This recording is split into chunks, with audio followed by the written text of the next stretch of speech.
মই 17 তাৰিখৰ পৰা নিৰ্বাচন মানে প্ৰচাৰ আৰম্ভ কৰিছিলোঁ।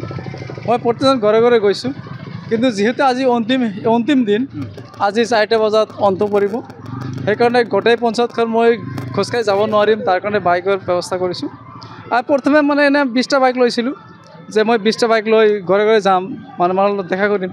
কিন্তু ৰাইজৰ ইমান উৎসাহ আনন্দ, প্ৰায় 200 মান বাইক মোৰ লগত ওলাই আহিছে। মই যিখিনি চালোঁ, নিশ্চয় আমাৰ জয়লাভ হ'ব বুলি ক'ব লাগিব। হয়, নিশ্চয় এইটো বাইক ৰেলী ক'ব লাগিব। এতিয়া বাইক ৰেলীটো পৰিণত হ'ল। মই ভাবিছিলোঁ ঘৰে ঘৰে যাম, কিন্তু আজিৰ অনুভৱ কেনেকুৱা? আজিৰ অনুভৱটো এনেকুৱা হৈছে, মই ইমান দিনে যিখিনি পাইছিলে, কিন্তু আজি ইমান মই গৌৰৱান্বিত হৈছোঁ। ৰাইজ ইমান মানে ওলাই আহিছে মোৰ লগত, জিতাটো নিশ্চিত খাটাং।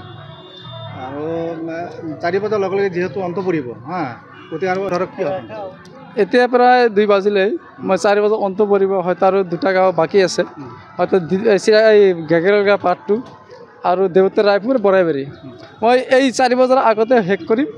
আৰু মই সমূহ ৰাইজক, বৰাইবাৰী পঞ্চায়তৰ সমূহ ৰাইজক এইটোৱে কওঁ যে আপোনালোকে অহাকালি যিটো দিন আছে, সেইটো আপোনাৰ মানে কি কৰিব, বিবেকটো বিবেচনা কৰিব, আৰু সকলোৱে মোৰ কাৰণে মানে সিদ্ধান্ত ল'ব। আৰু যেতিয়া 7 তাৰিখ আহিব, ৰাতিপুৱা ফজৰ নামাজ পঢ়ি ঘৰত মানে ভোট কেন্দ্ৰত গৈ মানে আল্লাহৰ নামত লৈ মোৰ ভোটটো দিব ইনশাল্লাহ।